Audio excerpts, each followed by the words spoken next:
Okey. Melati kuntum tumbuh melata, sayang merbah pohon cemara. Assalamualaikum mulanya kata, saya sembah pembuka bicara. Bismillahirrahmanirrahim. Assalamualaikum dan salam sejahtera. Yang dimuliakan Encik Zahri bin Said, penceramah kita pada petang ini, yang dikasihi barisan fasilitator serta rakan peserta yang dikasihi sekalian. Saya, Jururawat Pelatih Nur Syafiqah binti Abu Said dari tahun 3 semester 2 selaku moderator anda pada petang ini.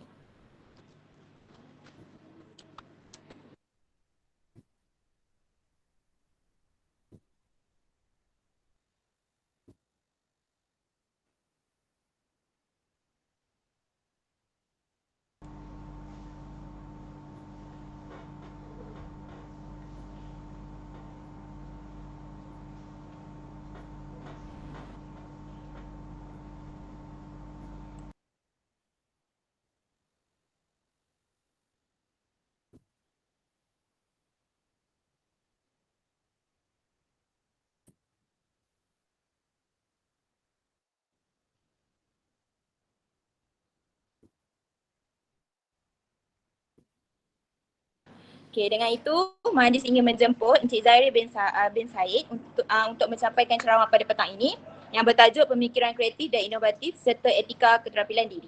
Majlis dengan segala hormatnya mempersilakan. Terima kasih.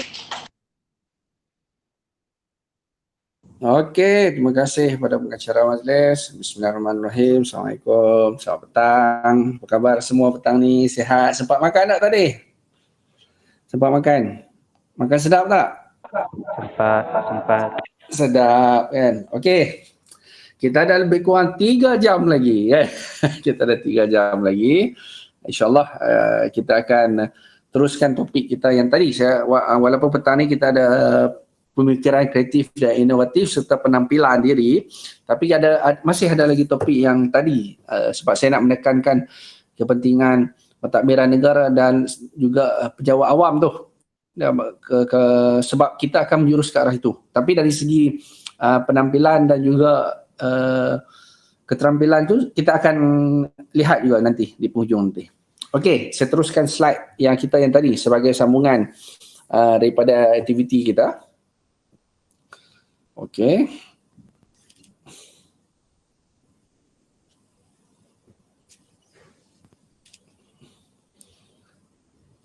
Okey, kita baki kalau ikut jadual kita habis 5 suku, tapi saya akan habiskan awal lah dalam pukul 5 macam tu. Sebab dia ada break pukul 4 sampai 4 suku tu, tapi pada saya kita tak payah break, itulah kita ambil take 5 lah. Okey.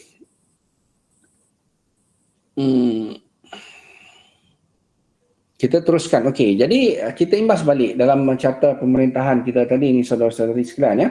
Kita lihat fungsi perjalanan pemerintahan. Jadi sebagai warga negara Malaysia dan juga merupakan pejabat awam, saya perlu faham ya bagaimana kita diurus tadbir dalam sistem pentadbiran negara kita ni. Sebab melalui pentadbiran yang inilah Malaysia terbentuk dan kita pejabat awam ni berada bawah badan eksekutif. Nanti walaupun kita bekerja bawah KKM, kita berada di bawah badan eksekutif. Ini carta di peringkat persekutuan. Okey, pernah tengok tak gambar ni? Ini adalah wajah Tuanku Abdul Rahman yang diabadikan dalam wang kertas kita kan. Selalu tengok warna apa? Warna hijau, warna biru, warna ungu kan. Bersama dengan baginda tu adalah Tuanku Kursiah, Raja Permaisuri Agung yang pertama dari Negeri Sembilan. Okey, ini yang di-Pertuan Agong yang pertama. Jadi ini penggiliran YDPA ya. Penggiliran YDPA setiap 5 tahun sekali, bermula 31 Ogos tu yang macam saya sebutkan, Tengku Abdul Rahman daripada Negeri Sembilan, lepas itu Sultan Selangor, Perlis, Terengganu, Kedah, Kelantan, Pahang, Johor, Perak, balik kepada giliran Negeri Sembilan. Jadi kalau hari ini kita tengok yang di-Pertuan Agong kita datang dari negeri Pahang, maka kebiasaannya kalau kita masih lagi diteruskan tradisi ini, yang di-Pertuan Agong yang akan datang itu akan datangnya dari negeri Johor. Lepas Sultan yang di-Pertuan Agong sekarang ni, okey, kita akan pergi ke negeri Johor. Okey, Sultan Muhammad Abdullah Riyatuddin Al-Mustafa Billah Shah, 31/1/2019 Sehingga kini dan dia akan dia dengan Timbalan Yang di-Pertuan Agong dari negeri Perak, selepas ni kalau ikut giliran dari negeri Johor. Ini Yang di-Pertuan Agong bersama dengan Raja Permaisuri Agong kita, negeri Pahang.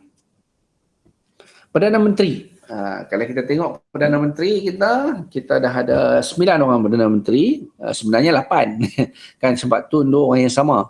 Tunku Abdul Rahman dulu 13 tahun, Tun Razak 6 tahun, Tun Hussein 5 tahun, Dr. Mahathir 22 tahun, Tun Abdullah Ahmad Badawi 6 tahun, Datuk Seri Najib 9 tahun, lepas tu Tun Mahathir dia ambil balik 22 bulan, Tan Sri Muhyiddin 17 bulan, dan sekarang ni Yang Amat Perdana Menteri Datuk Seri Ismail Sabri Yaakob 21 Ogos 2021 sehingga ke hari ini, maksudnya bulan 8, bulan 9, 10, 9, 12, 1, 2, 3, 4, 5, 9 bulan lah, lebih kurang 9 bulan Datuk Seri Ismail Sabri menjadi Perdana Menteri.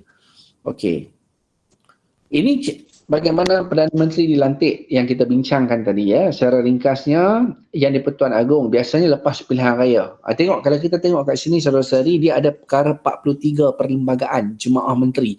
Inilah yang menceritakan macam mana Perdana Menteri dan menteri itu dilantik. Yang di-Pertuan Agong hendaklah melantik satu jemaah menteri untuk menasihatinya. Tapi terlebih dahulu baginda hendaklah lantik Perdana Menteri yang pada pandangannya orang yang ahli Dewan Rakyat yang mendapat sokongan paling ramai. Kalau ahli Dewan Rakyat negara kita ada berapa? Yang saya sebut, ahli Dewan Rakyat ada berapa ramai? Ada 222 orang. Bermakna orang yang mendapat sokongan paling ramai di kalangan 222 itulah yang akan menjadi Perdana Menteri. Kalau ada 2 blok sokongan, bermakna orang tu mesti mendapat sekurang-kurangnya 112 sokongan kalau ada 2 blok saja.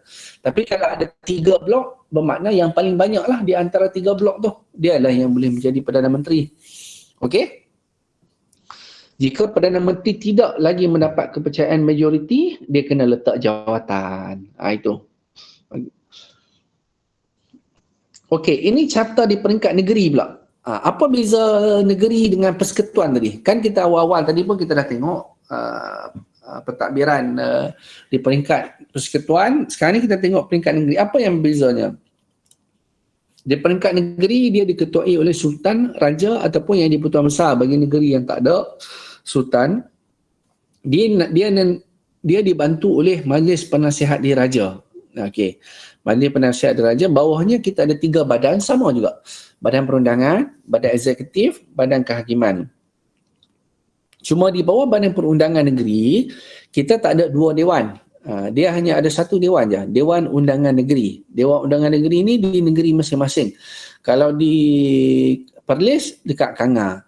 Kalau di Kedah, ke Alustaq. Kalau kat Pulau Pinang, di Georgetown. Kalau di Perak, dekat Ipoh. Kalau kat Selangor, dekat Shah Alam. Jadi Dewan Undangan Negeri ni biasanya berada di ibu negeri yang berkenaan. Tempat di mana adun-adun duduk. Okey?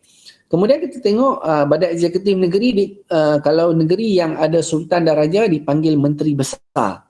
Kalau menteri yang tak ada Sultan dan Raja dipanggil Ketua Menteri.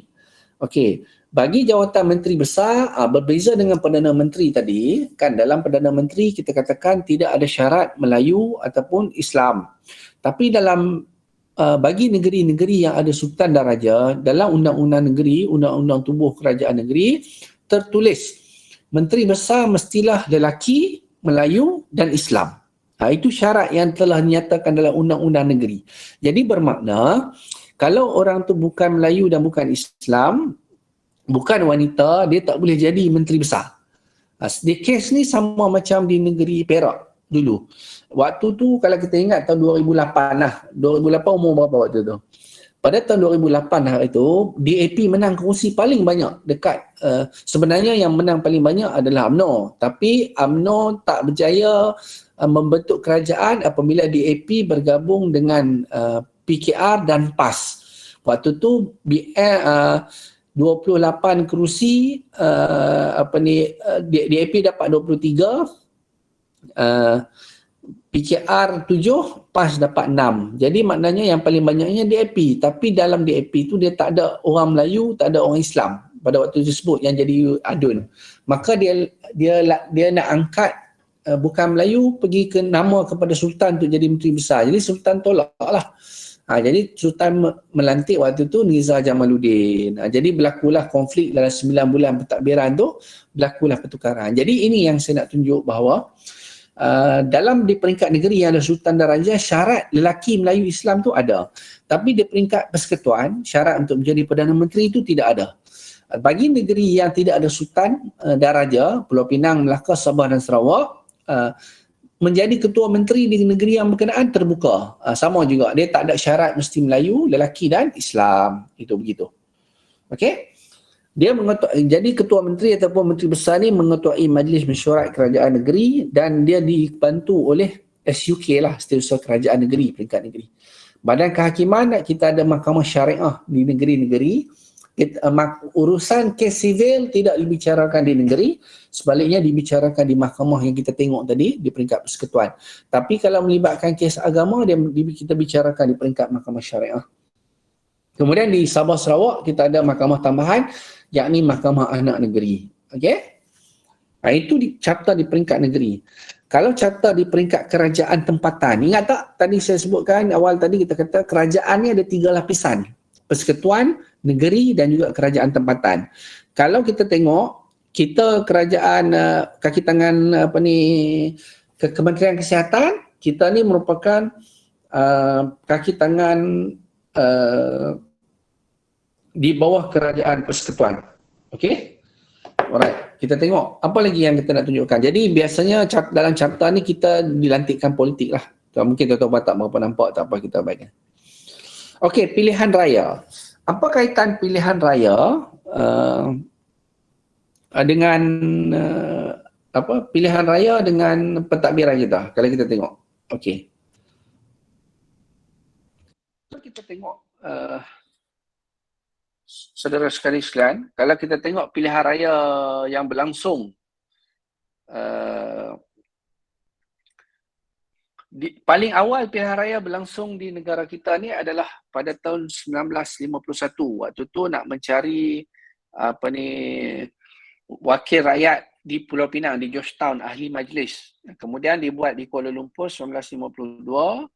Kemudian pada 27 Julai 1955. Okey. Seterusnya. Pilihan Raya Persekutuan Tanah Melayu 1955, ini gambaran suasana pilihan raya Tanah Melayu yang pertama.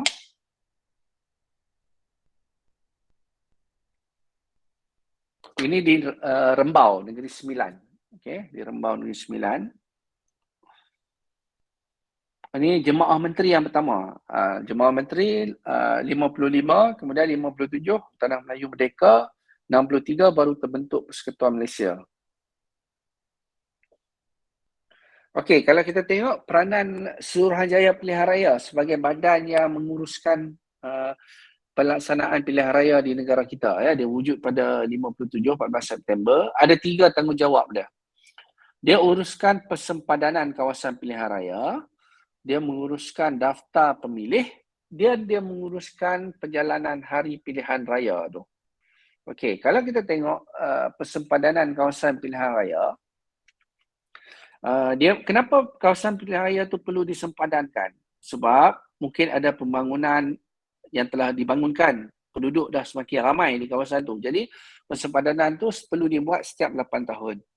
Pendaftaran pemilih perlu dibuat, tapi hari ini dah daripada umur 21 tahun telah diturunkan kepada 18 tahun. Maknanya orang yang lepas sekolah ni dah boleh terus mengundi. Itu satu perkara.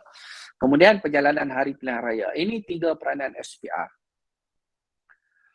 Kita tengok proses pilihan raya, saudara-saudari. Kalau kita tengok perjalanan proses pilihan raya, dia bermula dengan daripada pengeluaran writ. Writ ni apa? Writ ni merupakan satu surat yang dikeluarkan nak menunjukkan kawasan tu ada kekosongan. Kawasan tu ada kekosongan kawasan pilihan raya. Itu satu perkara. Seterusnya, kita lihat ada hari penamaan calon. Hari penamaan calon ni orang yang berhasrat nak bertanding pilihan raya akan keluar bagi menawarkan diri untuk menjadi calon. Kemudian lepas penamaan calon ada kempen pilihan raya. Orang keluar nak kempen, orang keluar mengundi, kemudian jumlahan undi dan keputusan. Ini contoh RIT lah. RIT ni tak apa. Dia merupakan satu kertas nak memaklumkan ada kekosongan kawasan pilihan raya. Lepas tu kita ada penamaan calon. Orang yang berhasrat nak menjadi calon pilihan raya keluar pergi. Kalau umur sekarang dia tulis di situ 21 tahun. Sekarang ni dah 18 tahun dah boleh jadi calon. Okey. Kerusi parlimen deposit 10,000, bahan kempen 5,000. Kerusi DUN deposit 5,000 dan bahan kempen 3,000. Okey. Manifesto. Lepas bertanding penamaan calon, gambar ni saya ambil gambar daripada waktu Uncle Kentang pun bertanding dekat pilihan raya kecil Semenyih waktu tu. Okey, lepas tu adalah tempoh kempen, saudara-saudari. Jadi waktu tempoh kempen ni lah pendekatan parti-parti politik dia akan gunanya pelbagai. Dia guna manifesto, dia guna ceramah, poster, banner, billboard, walkabout, handbill. Jadi dan sebagainya lah dia pakai. Okey.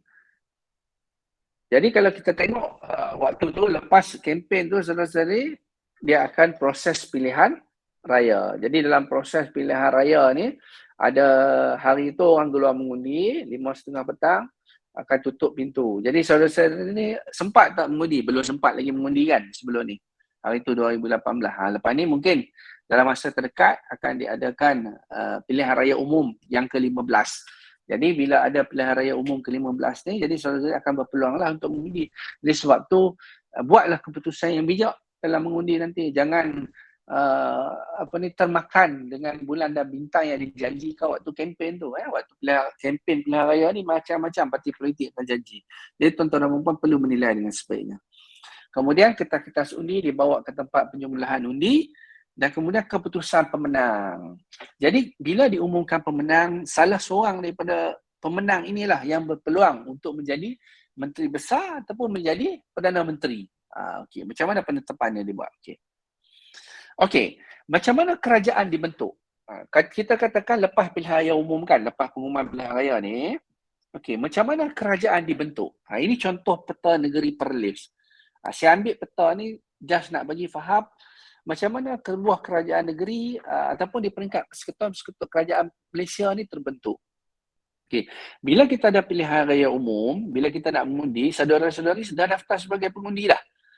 Cuba semak, saudara-saudari tempat mengundi di mana? Buka SPR punya laman web, cuba cek. Masukkan nombor IC, cuba semak. Mengundi di kawasan mana?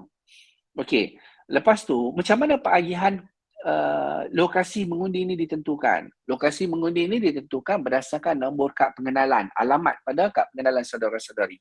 Okey, kita ambil contoh. Katakan ini peta negeri Perlis, negeri lain pun sama kaedah penagihan. Di negeri Perlis ada 3 kawasan parlimen. Parlimen Padang Besar, Parlimen Kangak, Parlimen Arau.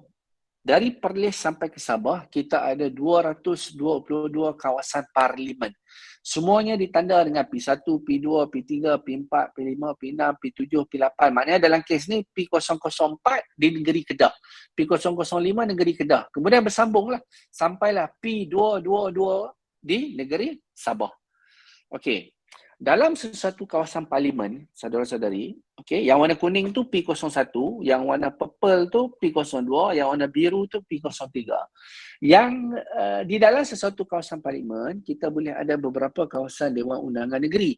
Kawasan Dewan Undangan Negeri ni pula ada kawasan yang ada 2 kawasan DUN, ada kawasan yang 3 kawasan DUN, ada kawasan yang 4 kawasan DUN, ada satu kawasan parlimen yang 5 kawasan DUN. Dia tak sama, dia terpulang di antara satu negeri dengan negeri yang lain ikut keluasan kawasan. Tapi secara kebetulan di negeri Perlis, dalam satu kawasan parlimen dia ada 5 kawasan DUN. Titik Tinggi, Berseri, Cuping, Mata Air, Santan tu adalah kawasan parlimen Padang Besar. Kangal tu dalam tu ada Bintong, Sena, Indra Kayangan, Kuala Perlis, Kayang. Arau ada Pauh, Tambun Tulang, Gok Sanji, Simpang 4 dan juga Sanglang. Jadi dia berbeza ikut keluasan kawasan parlimen. Bagaimana keputusan pilihan raya? Okey, dalam pilihan raya 2018 itu, lepas hari pengundian, keputusannya begini. Okey. Di Parlimen Kangal, PKR menang. Okey. Parlimen Padang Besar, BN menang. Parlimen Arau, BN menang. Okey, di dalam Parlimen Padang Besar tu kita ada 5 DUN. Barisan Nasional dia menang ke 5 DUN. Di Parlimen Kangal, BN menang 2, PKR menang 3. Arau menang 3 BN, 2 PAS. Okey, jadi siapa akan jadi Menteri Besar Perlis kalau kes macam tu? Kita ada 15 kerusi DUN, macam ni. So, keputusan dia begini. 2 BN, 1 parlimen. Untuk kursi parlimen ni, mereka 3 orang yang menang parlimen ni, mereka akan duduk di Kuala Lumpur, di dalam Dewan Rakyat. Mereka inilah yang menang kursi Dewan Rakyat. Faham tak? Di kalangan 3 orang inilah berpeluang untuk menjadi Perdana Menteri. Bagi Dewan Undangan Negeri, okey, kita ada 10 kawasan, 15 kawasan Dewan Undangan Negeri. Betul, 15, kita patah balik. Ni, Tinggi, Berseri, Cuping, Mata Air, Santan, Bintong, Sena sampailah ke Sanglang tu, kita ada 15. So, parti mana yang menang paling banyak? BN menang 10, PKR menang 3, PAS menang 2. Jadi maknanya kalau siapa-siapa, kita ada 15 kerusi. Mana-mana parti yang nak jadi kerajaan di Perlis, dia belum menang sekurang-kurangnya 8 kerusi. Dia kena dapat 8 kerusi. Bila dia dapat 8 kerusi, BN dapat 10. Bermakna Menteri Besar Perlis akan datang daripada parti BN. Kebiasaannya begitu. Kenapa kalau kita tengok contoh di negeri Selangor, Menteri Besar dia datang daripada parti PKR? Sebab PKR, DAP dan Amanah menang paling banyak dekat negeri Selangor.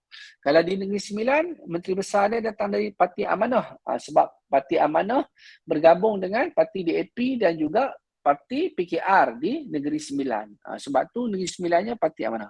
Begitu sistem kita, saudara-saudari. Maknanya, Dewan Undangan Negeri adalah kerusi untuk memilih Menteri Besar untuk menguasai negeri tersebut.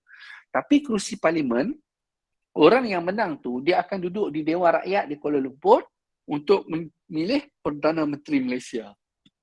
Faham ya?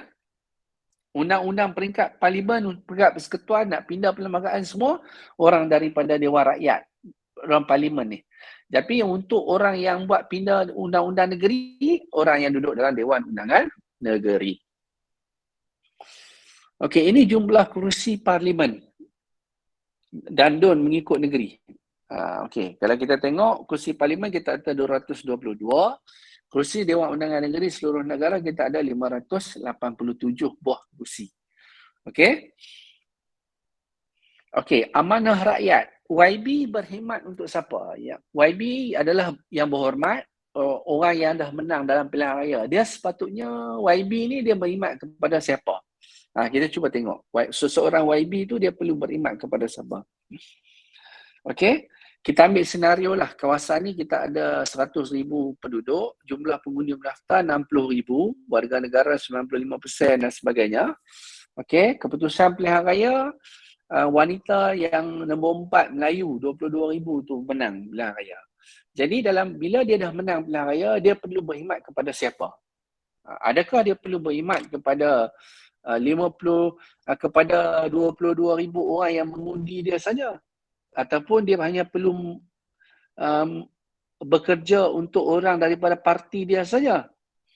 Jawapannya ialah dia perlu berkhidmat kepada semua sekali yang duduk dalam kawasan tu. Tidak kira sama ada orang dalam kawasan tu mengundinya ataupun tidak.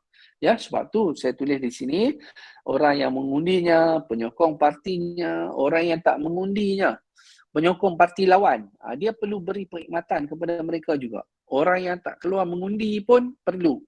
Dan juga orang yang tidak layak mengundi. Orang-orang ini pun perlu diberi oleh servis. Sebab apa? Sebab dia dah menang pilihan raya. Dia patut beri perkhidmatan tanpa melihat parti politik, agama orang tu ataupun bangsa orang tu.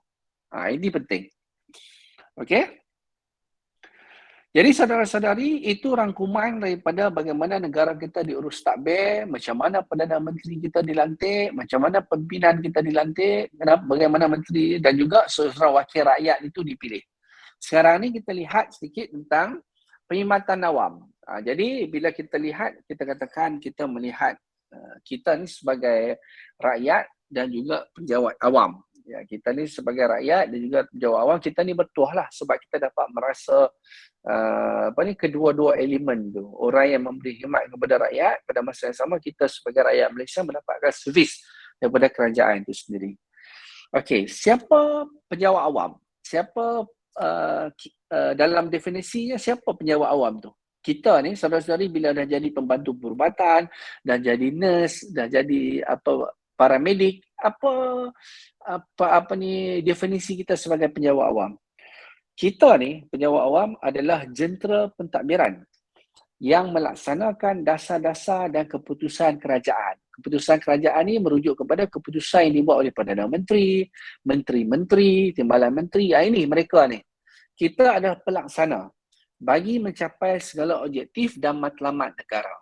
Objektif dan matlamat negara nak capai, kita kena buat dasar. Dasar tu dibuat oleh menteri, timbalan menteri, ada mesyuarat kabinet tiap-tiap minggu hari Rabu. Jadi keputusan kabinet tu diberi kepada KSN dan juga KSU kementerian untuk dilaksana.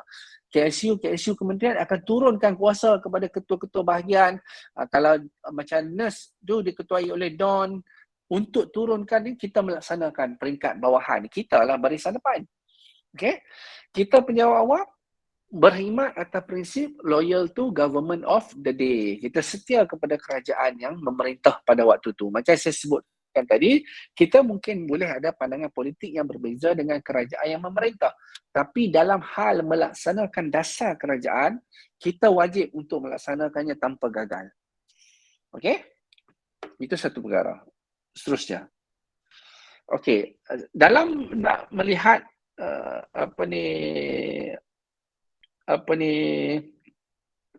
peranan yang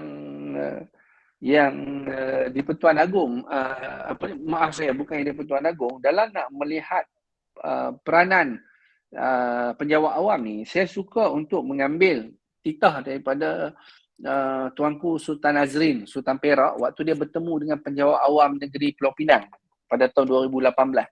Dia kata, sesebuah kerajaan yang wujud tu ada dua peranannya, memakmurkan negara, menyejahterakan hidup rakyat. Ini tanggungjawab kerajaan. Memakmurkan negara maksudnya dari segi ekonominya subur dan juga mensejahterakan hidup rakyat, tidak menyusahkan rakyat dalam hal sosial harian, kehidupan harian. Jadi, dalam nak memastikan kejayaan kerajaan itu, ianya sangat bergantung kepada sikap dan budaya kerja kita, penjawat awam ni. Kerajaan nak berjaya bergantung kepada kita, penjawat awam. Okey, jadi sebab tu tuanku kata apa? Penjawat awam, dia ada tanggungjawab kenegaraan yang wajib dipenuhi. Penjawat awam perlu tahu, perlu faham bagaimana pembentukan negara ini. Sebab itulah topik ini dimasukkan dalam kursus PTM. Sebab tu saya tekankan kepada sistem pentadbiran negara, sedikit imbasan sejarah bagaimana pembentukan Malaysia ini penting. Ya, sebab kita penjawat awam perlu faham, perlu tahu kenapa negara ini dibentuk. Kedua, penjawat awam bertanggungjawab untuk melindungi kepentingan negara dan kepentingan rakyat. Jadi dalam kita melaksanakan tugas yang di Pertuan Agong ni, maknanya kita melindungi kepentingan negara dan juga kepentingan rakyat. Kita wajib untuk memberikan pandangan, menyuarakan pandangan sebaik-baik nasihat kepada pimpinan politik. Maknanya kepada menteri, timbalan menteri, setiausaha parlimen, ya, mengenai peraturan dan pelbagai instrumen yang perlu dihormati. Dan penjawat awam hendaklah berperanan sebagai penstabil yang profesional lagi neutral dalam menghadapi tafsiran politik yang berbeza. Ini maksudnya kata kita kena neutral. Walaupun kita mungkin ada pandangan politik sendiri, tapi kita kena neutral dalam memberi pandangan dan dalam melaksanakan tugas. Begitu. Okey? Tun Razak kata apa? Tun Razak kata, sebagai penjawat awam, saya berharap kamu akan berdiri teguh di belakang kami, ahli politik. Ahli politik ini bermakna menteri, timbalan menteri yang telah dilantik ke jawatan anggota pentadbiran. Tapi pada masa yang sama, tidak membenarkan diri kamu untuk dikuasai oleh orang-orang politik ni. Ini kata-kata Tun Razak. Kerana dalam negara demokrasi yang sebenar, penjawat awam ada tugas yang perlu dimainkan. Masa depan negara kita yang demokratik bergantung kepada penjawat awam. Okey. Tun Mahathir pula kata apa? Tun Mahathir kata, elak ikat kesetiaan dengan parti pemerintah. Penjawat awam tak perlu ikat kesetiaan kepada parti pemerintah. Begitu. Dia kata kita kena bezakan perkhidmatan awam dengan parti politik. Okey? Begitu. Jadi dalam perkembangan perkhidmatan awam tak apa, tak nampak, tak apa. Saya faham dia kecil. Apa yang kita nak katakan, ada evolusi perkembangan pentadbiran awam tu. Daripada zaman Kompeni Hindia Timur Inggeris sehinggalah kepada Maktab Penubuhan Maktab Melayu Kuala Kangsar. Okey, dalam skim perkhidmatan ni kita bermula dengan Suruhanjaya Gadi Buknil. Hari ini kita dah pakai sistem saraan Malaysia, tapi itu pun dah lama dah, tahun 2002. Kita harap kerajaan akan mengkaji semula sistem saraan penjawat awam ni lah. Ya, dah hampir dah 20 tahun dah, terlalu lama dah tempohnya kan. Okey, kita berkhidmat kepada Yang di-Pertuan Agong, saudara-saudari ya. Sebab tu bila kita katakan kita berkhidmat kepada Yang di-Pertuan Agong, kita melaksanakan urusan Sri Paduka Baginda ya. KSN mengetuai penjawat awam dibantu oleh Ketua Pengarah Perkhidmatan Awam dan juga KSU. Okey, bila nak melantik penjawat awam, kita ada kita ada badan-badan Suruhanjaya melantik. Okey, badan-badan Suruhanjaya melantik. Okey, kita ada Majlis Angkatan Tentera untuk lantik askar, kita ada Suruhanjaya Kehakiman nak melantik badan kehakiman, SPA nak melantik pengambilan pegawai perkhidmatan awam, polis untuk pasukan polis dan Suruhanjaya Perkhidmatan Pelajaran untuk perkhidmatan pelajaran. Kita penjawat awam ni kita dilantik oleh Suruhanjaya Perkhidmatan Awam, SPA ya, bidang kesihatan. Okey, dalam skim perkhidmatan nak lantikkan kita ni saudara-saudari adalah kita adalah dokumen yang mengandungi syarat-syarat bagi melantik seseorang ke dalam perkhidmatan awam. Jadi saudara-saudari akan terima itulah nanti. Okey, kalau kita ni dalam perkhidmatan ni kita ada klasifikasi perkhidmatan kita macam perubatan U, perkhidmatan kesihatan kita U lah ya, yang lain-lain tu takbir diplomatik M, perundangan kehakiman L. Okey. Ini contoh lantikan, tanggal gaji dan juga kelayakan untuk masuk ijazah 41 hingga grade 45, ya, diploma, SPM dan juga PMR. Ini kelayakan untuk masuk ke perkhidmatan awam. Macam saudara-saudari akan masuk dengan tiket diploma lah ya. 29 ya akan masuk ke KKM. Okey, kita akan fokus kepada KKM. Sebelum tu kita take file dulu. 2.40 masuk balik. Boleh nak pergi bilik air ke apa, kita take file dulu. 2.40.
Okey, saudara-saudari sekalian, kita teruskan sesi kita. Ini logo lama KKM. Ini dulu jadi logo rasmi kita lah, tapi sekarang ni ini bukan lagi logo rasmi. Kita dah tak pakai dah logo ni sebab kita ada arahan perkeliling daripada KSU pada tahun lepas yang mengatakan bahawa semua agensi di bawah KKM wajib untuk menggunakan jata negara sebagai logo rasmi. Jadi logo kita ni bukan lagi lah logo rasmi lah, ya. Tapi kita perlu tahulah nilai-nilai ataupun elemen yang nak ditanam dalam jata logo kita ni. Okey, kalau kita tengok kami sedia membantu, itu cogan kata kita. Kita ni sinonim dengan warna putih dan warna merah. Okey, kita Kementerian Kesihatan, latar belakang kita putih, letak tangan di dada dengan sentuhan di hati. Ini logo lama kita. Okey. Nak melambangkan kesucian hati kita melaksanakan tugas lah. Kita di KKM ni saudara-saudari kementerian yang jaga orang ni daripada belum dilahirkan sehingga meninggal dunia. Macam mana tu maksudnya tu? Maksudnya macam contoh ada pasangan yang baru kahwin kan. Bila pasangan tu baru kahwin, dia tak dapat anak. Dia pergi ke klinik kita, dapatkan nasihat kesuburan yang macam mana cara nak persenyawaan dan sebagainya. Alhamdulillah dapat anak. Bila anak tu ada dalam rahim, ibunya pun pergilah check up tiap-tiap bulan, tengok keadaan anak tu okey ke tak, kan, dapat perlu minum air gula dan sebagainya. Kemudian melahirkan anak di hospital kita. Anak tu membesar, dapat injection yang sepatutnya, BCG di sekolah kan. Kemudian apabila sakit masuk hospital balik, dapatkan rawatan dan akhirnya apabila besar dapatkan rawatan juga, meninggal dunia pun kalau waktu COVID tu kita bawa sampai ke liang lahat, kita uruskan sampai begitu. Jadi maknanya kita nak tengok bahawa kementerian kita ni menjaga orang daripada sebelum lahir sehingga meninggal dunia. Meninggal dunia pun kita buat postmortem dan sebagainya. Itulah yang besar pahalanya ya berkhidmat di KKM ni kalau kita buat dengan sungguh hati. Okey, jadi apabila saya katakan tadi logo kita dah berubah, ini logo yang kita pakai di peringkat kementerian. Hari ini kita pakai logo ni saudara-saudari. Jata negara dengan tulisan Kementerian Kesihatan Malaysia di bawahnya ya. Kalau dia hospital, kita menggunakan nama kita guna nama hospital di bawah JKN. Kalau institut latihan, kita dengar tu juga. Tengok macam-macam ni pun kita buat ni lah Kementerian Kesihatan dan lain-lain lagi. Alright. Hospital Sungai Buloh pun begitu. Arahan ni datang daripada perkeliling KSU. Okey, kita tengok daripada perkeliling KSU tahun 2021. Okey, apa objektif? Kenapa kementerian kita ni diwujudkan? Kenapa Kementerian Kesihatan diwujud? KKM ni wujud saudara-saudari ya, kita wujud antara kementerian awal daripada sebelum merdeka sampailah selepas kita merdeka yang wujud tanpa gagal. Sebab ada kementerian lain lepas bertukar Perdana Menteri, kementerian tu ditutup. Kemudian dibuka balik, ditutup, dibuka balik. Macam KPT, Kementerian Pengajian Tinggi, sekejap ada, sekejap tak ada. Tapi kalau Kementerian Kesihatan setiap tahun, semuanya akan sentiasa ada. Okey, kenapa kita menekankan kepada bidang kesihatan? Okey. Dalam KKM ni, kita nak membantu seseorang individu untuk mencapai dan mengekalkan taraf kesihatan bagi membolehkannya menjalani kehidupan ekonomi dan sosial yang produktif. Maknanya apa? Maknanya, kementerian kita ni, kita nak bantu rakyat Malaysia ya, memperoleh tahap kesihatan yang baik untuk membolehkannya menjalani kehidupan ekonomi. Kenapa kehidupan ekonomi? Sebab kehidupan ekonomi ni, rakyat tu dia nak perlu bekerja untuk dapatkan duit. Duit nak makan. Sebab tu dia perlu bekerja. Bekerja ni kita katakan sebagai kehidupan ekonomi. Nak membolehkan dia bekerja, dia perlu sihat. Jadi sebab tu kita nak individu itu sihat supaya dia boleh bekerja, menjalani kehidupan ekonomi. Dan dengan sihat juga, dia boleh menghadapi hidup yang produktif. Boleh berkeluarga, ada anak, ya, boleh berkahwin dan sebagainya. Jadi itulah dua fokusnya, kesihatan demi untuk kehidupan ekonomi dan juga sosial yang produktif. Ini boleh dicapai dengan perkhidmatan bercorak menggalakkan pencegahan, rawatan dan pemulihan yang cekap, sesuai dan berkesan dengan memberi penekanan kepada golongan yang kurang bernasib baik. Ini perkara yang kita nak tekankan dan misi kita menggembling tenaga ke arah kesihatan yang lebih baik. Okey, misi kita pula. Kita nak mencapai nak memudahkan rakyat mencapai sepenuhnya potensi kesihatan mereka. Menghargai kesihatan sebagai aset paling berharga dan mengambil tanggungjawab dengan tindakan positif demi kesihatan. Ini dapat dilaksanakan dengan memastikan sistem kesihatan berkualiti tinggi, dengan mengutamakan pelanggan, saksama, tidak membebankan, ya, dan dengan menekankan sifat penyayang, profesionalisme dan kerja berpasukan. Okey? Detailnya ni saudara-saudari boleh tengok dalam laman web kita lah, ya, visi dan misi tu. Okey, piagam pelanggan. Piagam pelanggan ni apa? Piagam pelanggan ni adalah merupakan satu janji kita kepada pelanggan kita. Siapa pelanggan kita di KKM? Pelanggan kita adalah orang awam yang datang mendapatkan khidmat di fasiliti kita. Dan juga pelanggan kita adalah orang rakan-rakan kita sendiri dalam KKM yang mendapat perkhidmatan kita. Jadi janji kita tu apa? Dia janjinya tu macam contoh kita tengok. Setiap aduan pelanggan yang diterima diberi maklum balas dalam tempoh 1 hari bekerja. Maknanya kalau mana-mana fasiliti tu dapat aduan, ketua di tempat tu dia kena beri maklum balas dalam 1 hari. Okey. Semua pesakit yang ditakrifkan oleh MTC sebagai kes merah dekat Jabatan Kecemasan, kita kena bagi rawatan serta-merta. Okey, ini kita kena, ini janji kita. Walaupun dekat zon hijau tu ada ramai orang, zon kuning tu pun ada orang, tapi kalau dia zon merah, masuk-masuk zon merah, kita kena bagi rawatan serta-merta. Okey, 80% pelanggan dilihat oleh first provider dalam 30 minit. Jadi maknanya bila orang datang ke klinik kita tu dalam 30 minit dia kena jumpa dengan nurse kita dulu. Itu janji kita lah, ya. Okey, yang lain-lain tu berkaitan dengan profesion pergigian, profesion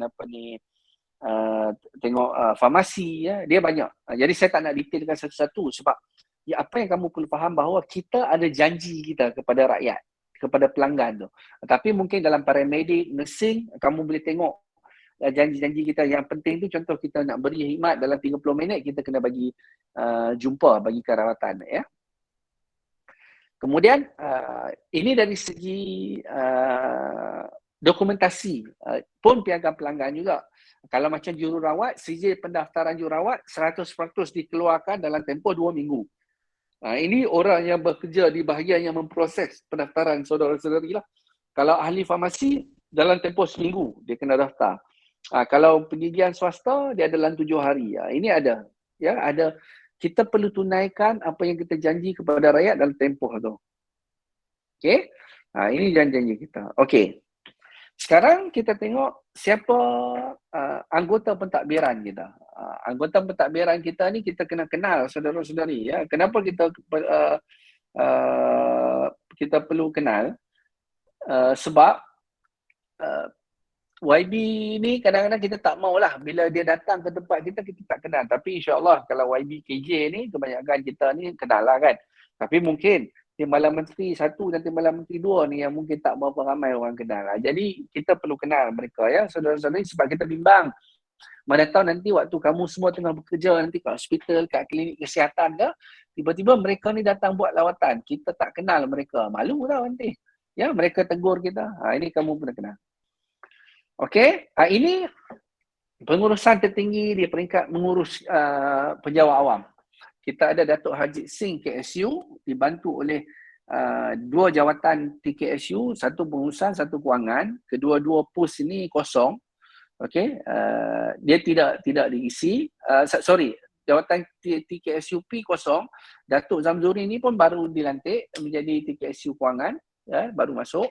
Kemudian di sebelah wing kesihatan kita ada diketuai oleh Ketua Pengarah Kesihatan lah, Datuk Seri Dr. Noor Hisham Abdullah, dibantu oleh TKPK Kesihatan Awam, TKPK Perubatan dan juga sokongan teknikal. Okey, dari segi fasiliti kita di peringkat ibu pejabat kita ada dekat KKM, kita ada JKN dan juga kita ada di pejabat kesihatan di pejabat kerajaan tempatan. Okey, carta organisasi saya tak nak detailkan lah ya. Dan carta organisasi ni kalau kamu boleh tengok dalam laman web ni, kita diketuai oleh menteri. Kemudian ada ketua-ketua bahagian, ketua-ketua jabatan. Yang penting sekali adalah apabila kamu posting nanti pergi ke hospital ataupun pergi ke klinik mana-mana kamu ditempatkan, kamu perlu Google dulu. Ingat nasihat saya ni. Kamu Google dulu carta organisasi di tempat kamu tu ya. Penting untuk kamu tahu siapa pengarah kesihatan negeri yang berkenaan, siapa pengarah hospital, supaya kamu senang nak berurusan nanti. Okey? Okey, ini dari segi faktor kesihatan. Kalau kita tengok dari segi faktor kesihatan seperti lalu, hospital di negara kita ada 135, angkatan tentera dan hospital universiti ada 10. Tapi hospital swasta kalau kita tengok ada 208. Tapi dalam jumlah hospital semua ni, kalau yang kita tengok fasiliti ni, apa yang daripada statistik ni, apa yang nak tunjukkan adalah kita di KKM, kita tidak hanya menunggu orang datang mendapatkan rawatan, tapi kita juga pergi memberikan rawatan kepada pesakit. Sebab tu Sabah Sarawak kita ada squad flying doctors. Okey, squad flying doctors yang melaksanakan tugasan ni. Okey. Kita pergi setiap 2 bulan sekali, 3 bulan sekali kita pergi jumpa pesakit. Okey, ini jumlah profession kesihatan yang ada di negara kita, data setakat 2020. Doktor ada 43,000, satu nisbah 482. Kalau nursing, satu nisbah 302 orang. Kalau kita tengok penolong pegawai perubatan, kita ada satu nisbah 1,696 orang. Okey. Kalau kita tengok yang lain-lain tu pun ada juga ya. Tapi kita tengok penolong pegawai perubatan tu nisbah dia besar ya. Yang jururawat 302. Okey, ini untuk jawatan-jawatan lain. Okay, ini jumlah kemasukan ke hospital kita. Kalau kita tengok banyaklah ya saudara-saudari, jumlah yang datang mendapatkan rawatan kita tu ratus juta kalau kita campur ya jumlahnya. Okey. Jadi cabaran kita, apa cabaran kita hari ini saudara sebagai penjawat awam, sebagai anggota yang berkhidmat di KKM. Okey, yang pertama COVID-19 lah ya.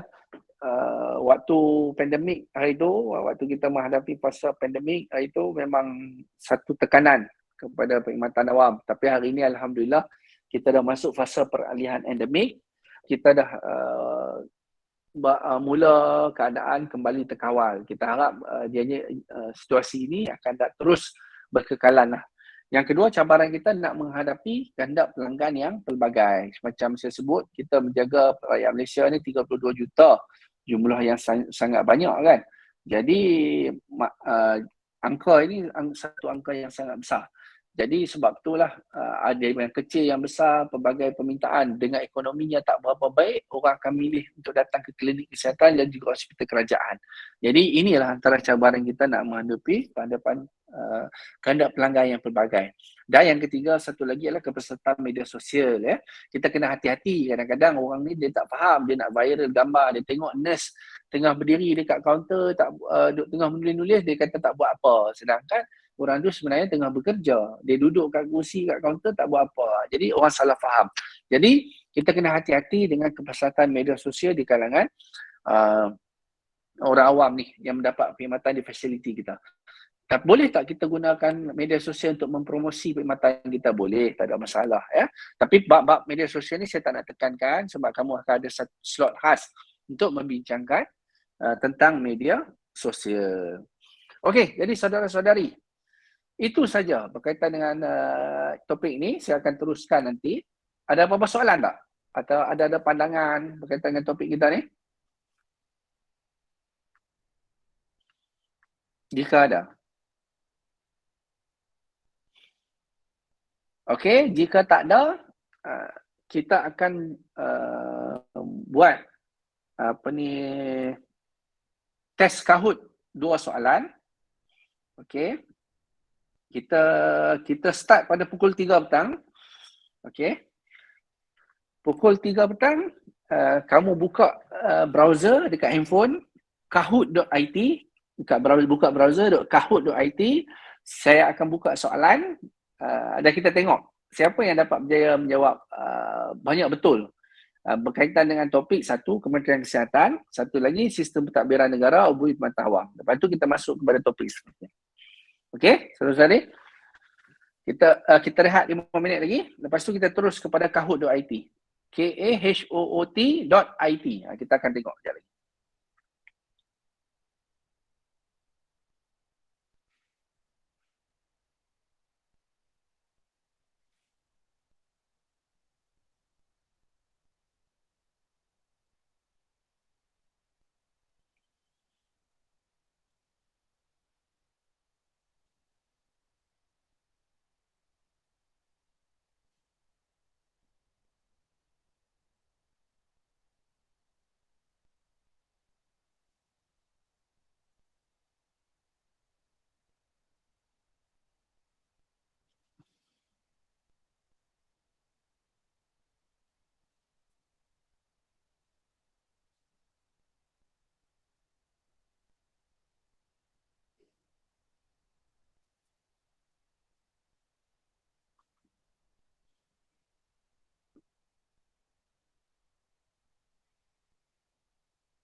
Okey, saudara-saudari sekalian, buka kahoot.it dan kemudian masukkan kod berikut.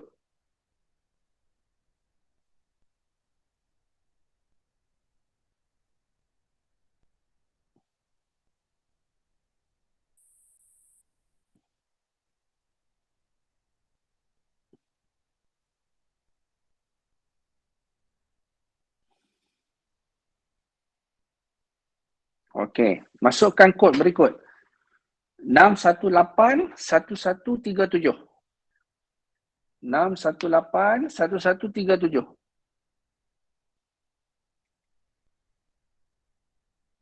Boleh tak masuk itu?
Okey, boleh? Macam-macam nama boleh tak? Alright.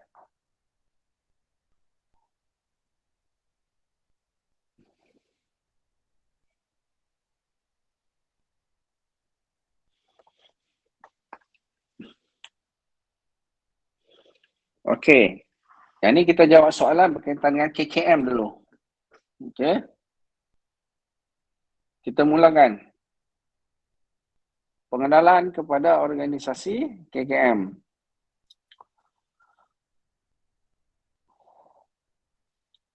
Apakah gabungan warna yang sinonim dengan KKM?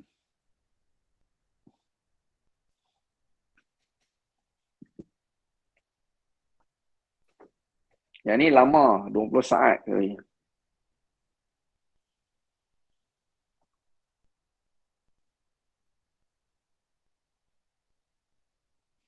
Okey, merah putih.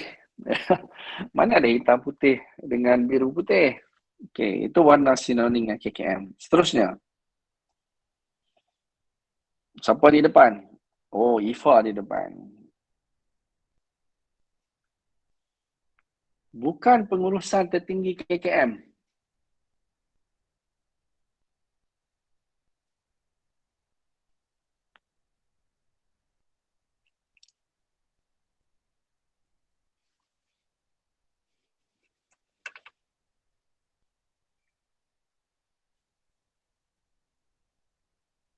Okey.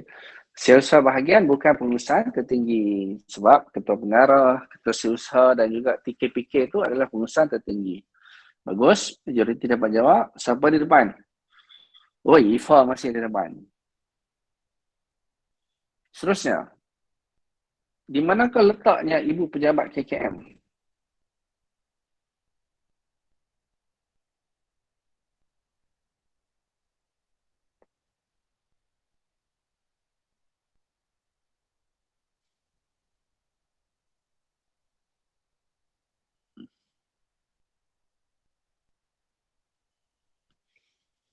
Kompleks E Putrajaya, ya, bukan Presin 2. Presin 2 bahagian pengurusan latihan di sana, tapi kita di ibu pejabat dekat Kompleks E Putrajaya.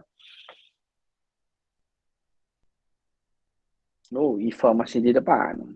Soalan keempat. Apa slogan KKM? Kita sama membantu, kami setia membantu, kita mesti menang, kami sedia membantu.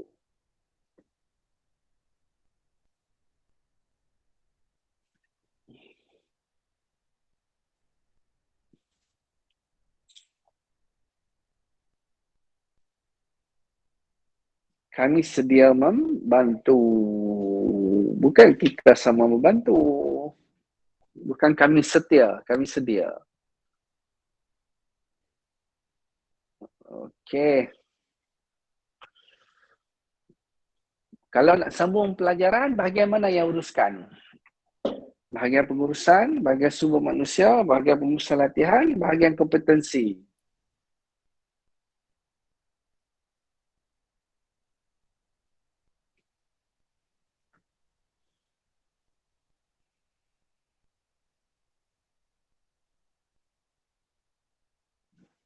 Bahagian pengurusan latihan. Okey. Bagus, majoriti tahu. Contoh promosi kesihatan bahagian pendidikan kesihatan. Ini biasa kita dengar. Makan sampai sihat. Kita mesti menang. 10,000 langkah. Jangan takut vaksin.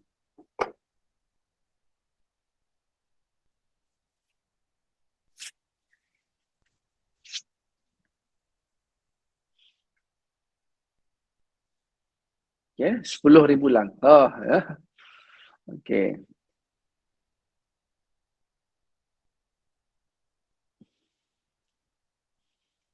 Mana antara berikut bukan bawah KKM?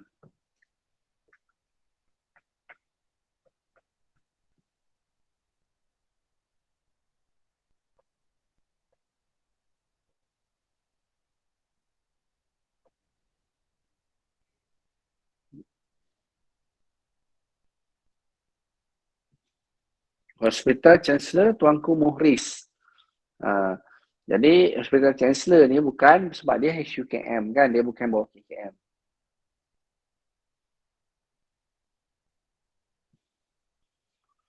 Pengurusan. Siapa yang mengetuai pengurusan KKM?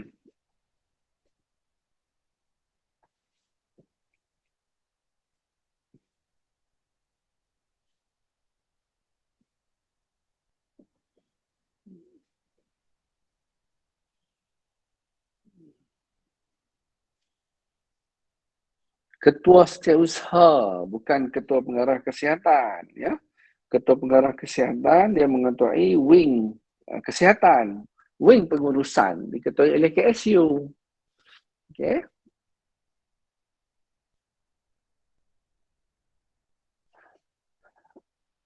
Siapa yang boleh keluarkan notis tawaran compound?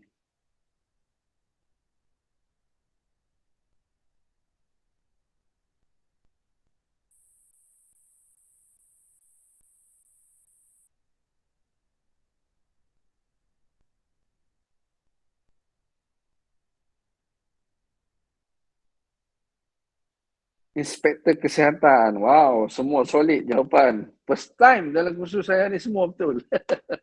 Okey, tahniah. Okey, dan satu lagi.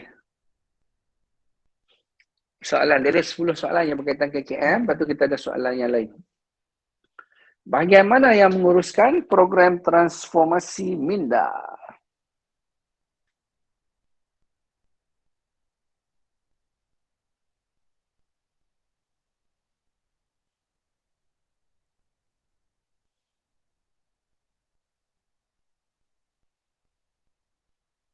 Bahagian pengurusan latihan. PTM. Ni khusus PTM ni BPL yang urus. Terus tadi.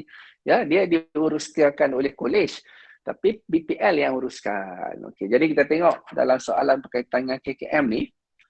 Berapa orang yang betul? Nombor 3, Mir.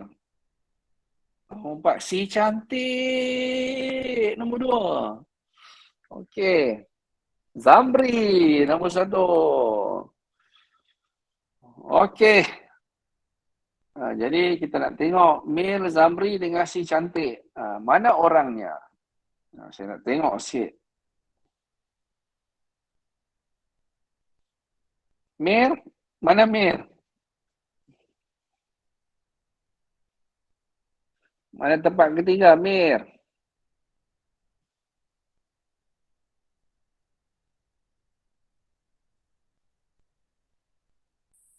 Mana yang dapat nombor 3 tu?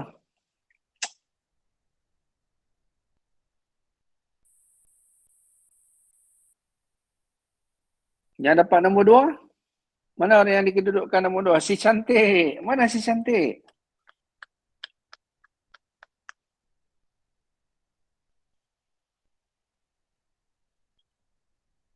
Hai, hilanglah. Tak ada. Nombor 1, Zamri. Mana Zamri? Oh. Oh, ini si cantiknya tu. Bukan, ini nombor 1. Oh, pandai berlakon nombor ni.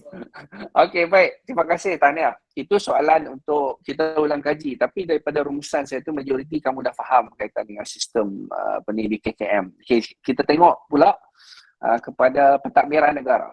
Sistem pentadbiran negara. Boleh? Kita terus kepada soalan sistem pentadbiran negara pula. Sekejap, kita masih lagi tahun. Ya, kalau kita terus nak pergi ke apa ni, ke topik kita tu, sebab topik tu dia tak terlalu panjang. Jadi kita buat ujian Kahoot dulu untuk kita nak fahamkan pemahaman saudara-saudari. Sekejap ya, saya nak login yang lepas ni masukkan kod peserta. Lepas ni ikut cakap kena masukkan kod peserta dan juga nama. Baru tak berlakon. Ini dia orang berlakon banyak ni. Okay, sekejap ya. Saya ambil soalan untuk soalan yang pentadbiran negara pula. Alright.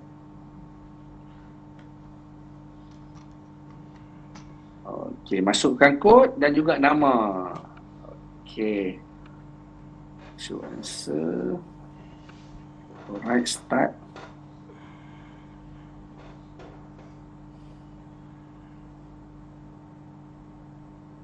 Okay, yang ini kamu kena jawab pantas. Dia 10 saat sahaja. Okay, satu soalan 10 saat, kita ada 40 soalan. Okay. Okay, 7990991. Ini nombor PIN. Maksud nombor badan dan juga nama.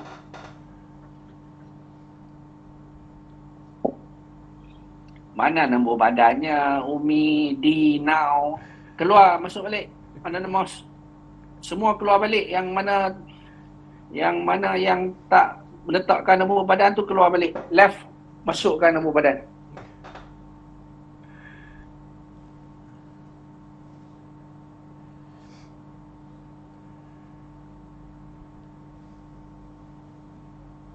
Umi, Syahidah, semua tu keluar balik.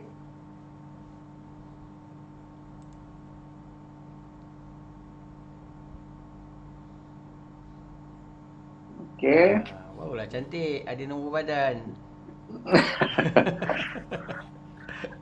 Cik Lee keluar. Masuk balik nombor badan. Baru kita senang nak kedai. Ni semua berlakon. Ini tak ikut arahan ni. Itulah pasal. Alright.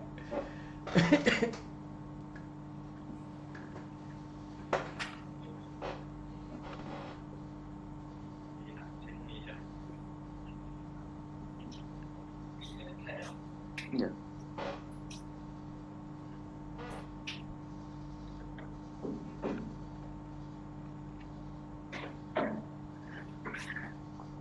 Okey, jadi kita akan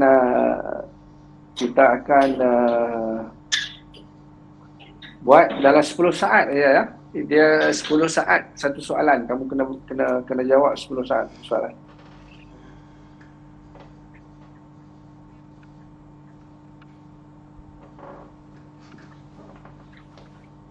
Okey.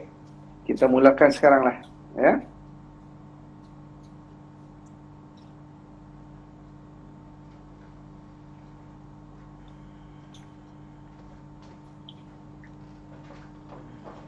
Antara berikut yang manakah bukan elemen pembentukan negara? Pantas.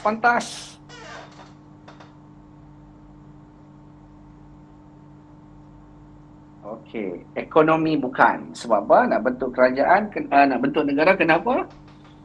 Kena tanah, rakyat, kerajaan dan juga kedaulatan.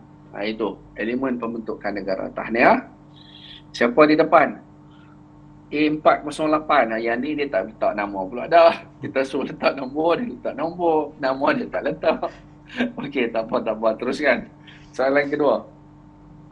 Warna biru pada jalur gemilang melambangkan?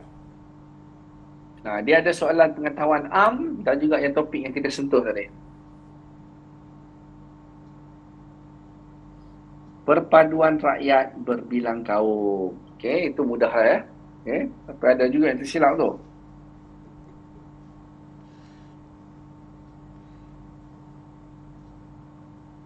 Lima bilah keris pada jata negara melambangkan apa? 5 bilah keris pada jata negara. Negeri-negeri Melayu tidak bersekutu. Ada juga yang jawab hang tua, hang jebat, hang lekeh, hang kasturi. Hailah. Okey, negeri Melayu tak bersekutu.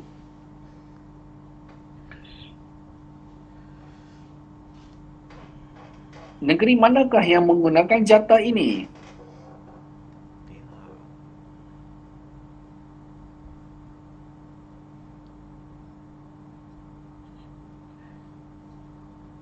Negeri Perak.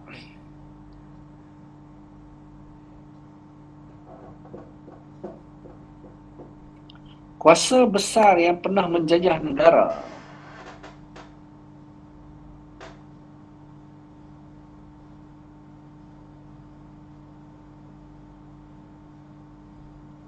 Portugis, Belanda, British, Jepun.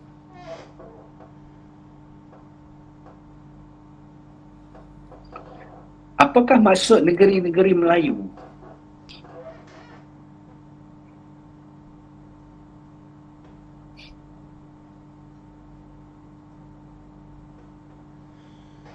Negeri yang ada sultan dan raja.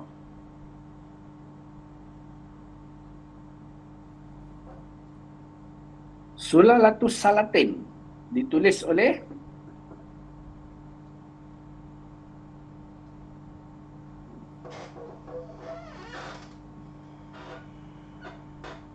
Sulalatus Salatin ni adalah sejarah Melayu, buku ataupun kitab yang ditulis oleh Tun Sri Lanang.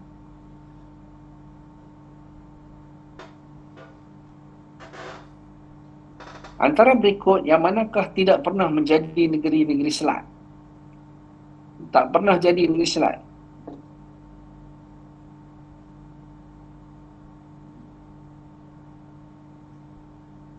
Kuala Lumpur tak pernah jadi ya.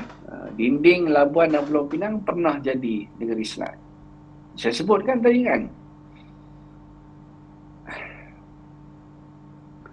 Negeri Melayu bersekutu terdiri daripada negeri Melayu bersekutu.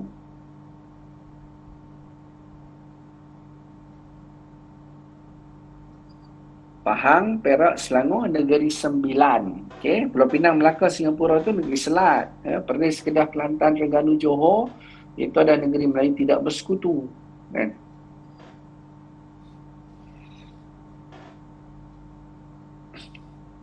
Persekutuan Tanah Melayu terbentuk pada Persekutuan Tanah Melayu.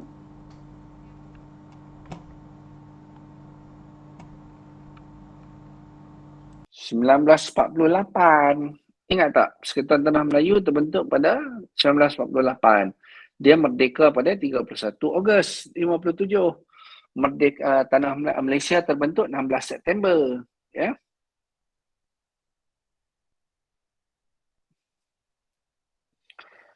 Negara yang tidak menyertai pembentukan Malaysia. Negara mana? Tak sertai pembentukan Malaysia.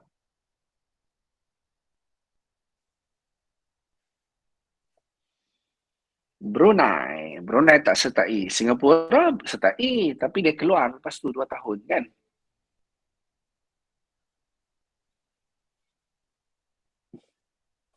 Ketua Negara Malaysia. Siapa Ketua Negara Malaysia?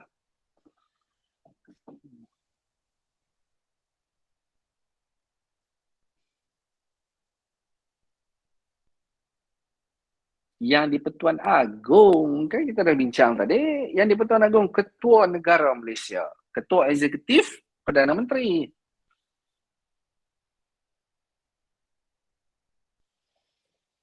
Siapakah yang di-Pertuan Agong yang pertama?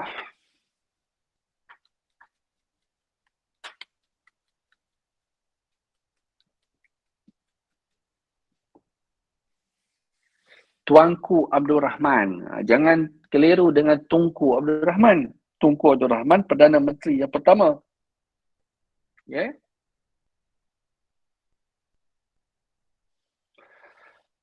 Bapa Pembangunan.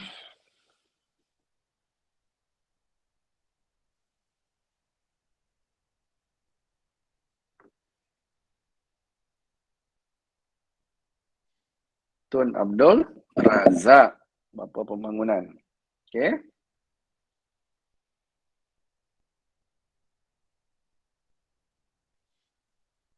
Tun Hussein On digelar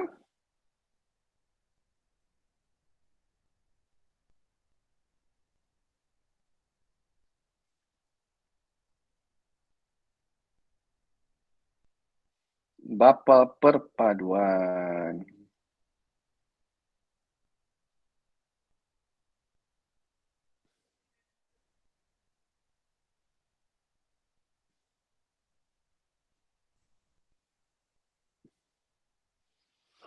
Bukan pakar bidang sejarah.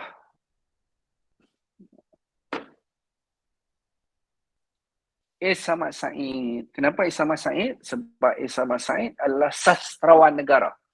Okey, Khoo Kay Kim, Ramlah Adam dan Zainal Kling merupakan tokoh dalam bidang sejarah. Samad Said adalah sastrawan, bidang kesusasteraan.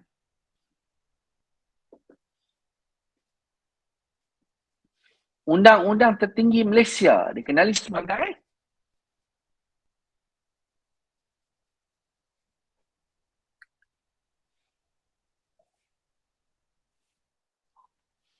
Perlembagaan Persekutuan. Ini undang-undang tertinggi negara kita.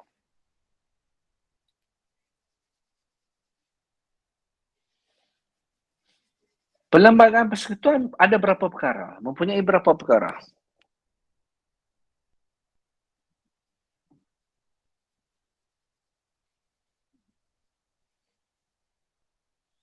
Ada 183 perkara. Ya, ingat tak slide yang gambar budak pegang tu? Ada 183 perkara.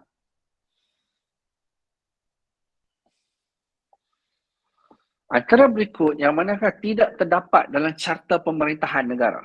Di Carta Pemerintahan tak ada. Yang mana? Tidak ada.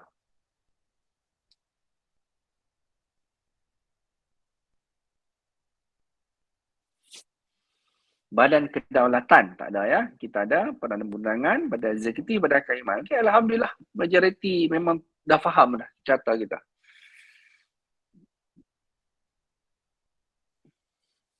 Antara berikut yang manakah bukan komponen Badan Perundangan?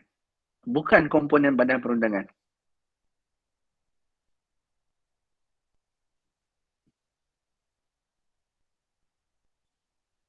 Perdana Menteri bukan komponen ya, sebab Perdana Menteri dia berada dalam badan eksekutif. Badan eksekutif. Yang di-Pertuan Agong merupakan sebahagian daripada komponen Dewan Negara, Dewan Rakyat. ya, dalam badan perundangan.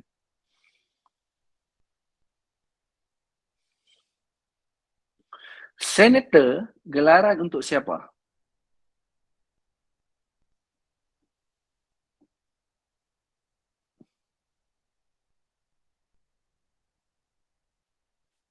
Gelaran untuk ahli Dewan Negara. Senator.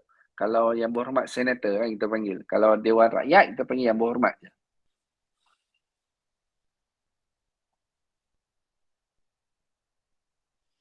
Berapa jumlah kursi parlimen? Ini saya beberapa kali juga saya ulang tadi.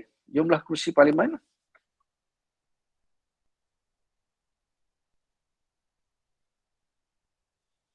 222 kursi parlimen.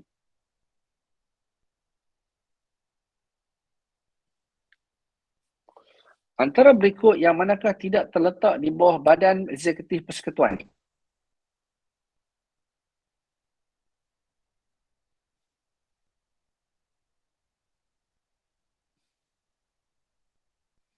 Mahkamah Syariah. Kenapa kita kata Mahkamah Syariah? Sebab Mahkamah Syariah tu dia bawah kerajaan negeri. Ingat tak?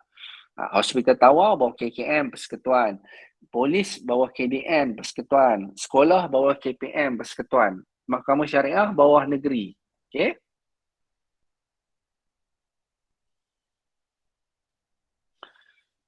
Mana berikut bukan anggota pentadbiran? Yang mana bukan anggota pentadbiran?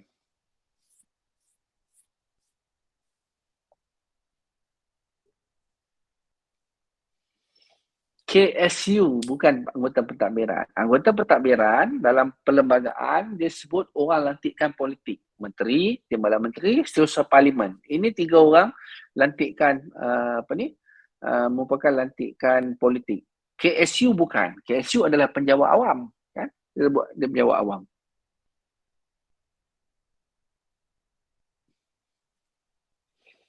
Bukan peranan SPR. SPR ada 3 peranan, yang mana bukan?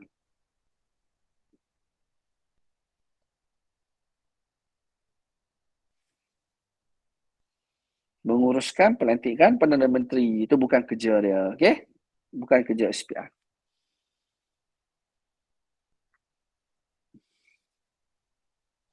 Manifesto merupakan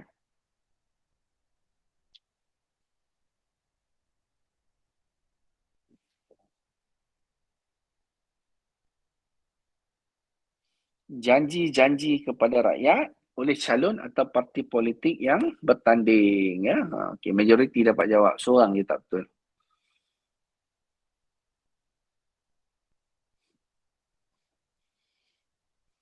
Antara berikut parti politik manakah yang belum pernah membentuk kerajaan persekutuan? Ini lebih kepada pengetahuan am lah. Parti mana tak pernah bentuk kerajaan persekutuan? Putra, ya. Putra tak pernah. PAS, Gerakan, PBS pernah.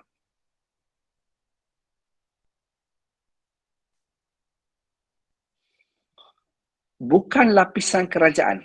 Yang mana? Bukan lapisan kerajaan.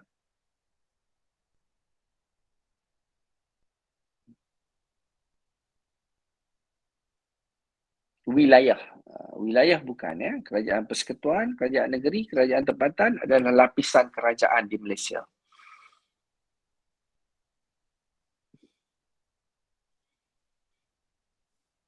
Aturan mahkamah bawah ke atas. Aturan mahkamah bawah ke atas.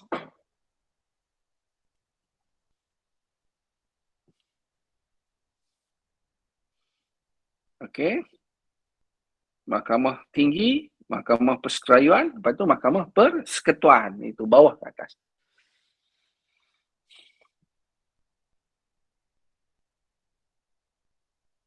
Okey, Tan Sri Muhyiddin Yassin, dia ahli parlimen kawasan mana?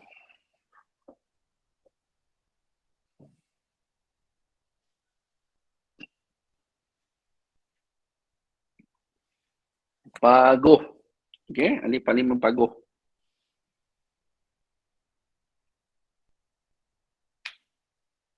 Okey, apa jawatan individu ini?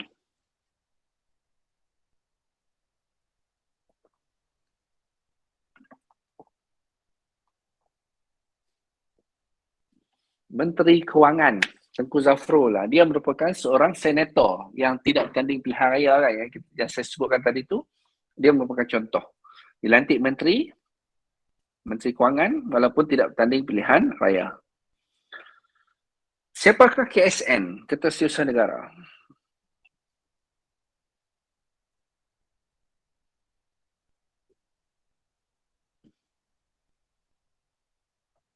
Datuk Seri Muhammad Zuki Ali. Okey, ni kamu semua perlu tahu saudara-saudara.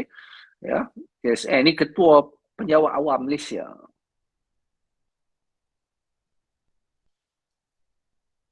Yang mana bukan pihak berkuasa lantik penjawat awam. Nak jadi penjawat awam ni bukan pihak berkuasa melantik.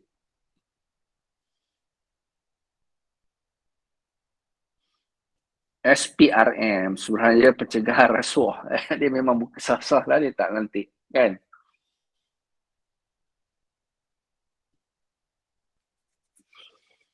Penjawat awam yang benar, kecuali pernyataan yang tak betul tentang penjawat awam.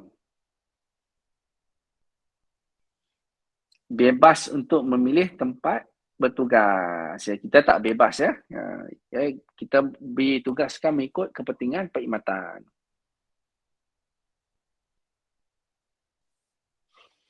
Okey. Frasa akhir. Kamu bila nak sign surat, kena masuk pernyataan apa? Surat rasmi.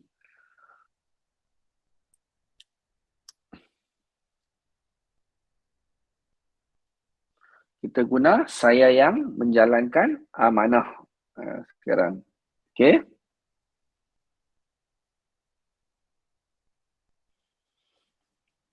Antara berikut yang manakah klasifikasi perkhidmatan yang tidak betul? Yang tak betul. Ini adalah slide tadi yang saya tunjuk tadi. Okay. S, sistem maklumat. Dia F ya.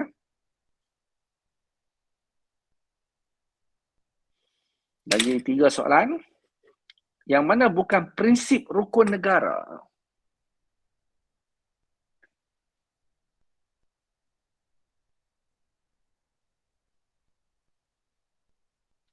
Keluhuran perlembagaan sebenarnya ya. 38. Slogan KKM.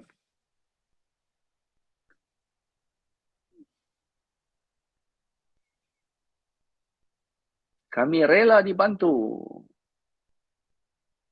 Ada lagi juga salah. Kan tadi dah ada dah soalan yang sama. Kami sedia membantu.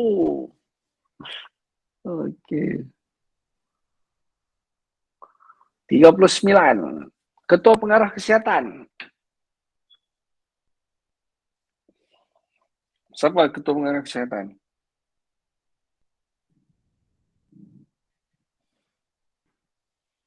Tan Sri Datuk Sri Dr. Nur Hisham Abdullah. Dan yang terakhir. Yang mana institut ni bukan bawah KKM?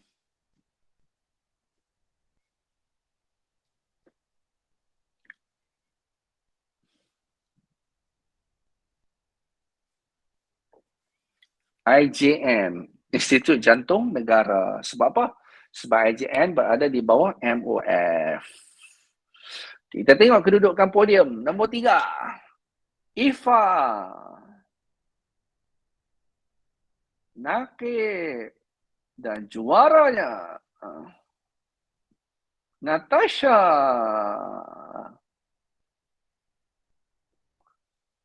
Okey. Tengok sikit IFA yang mana IFA?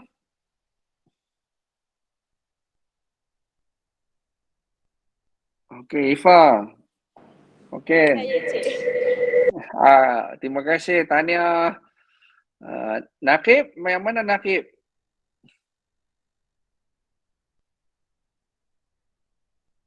Nakib. Mana Nakib?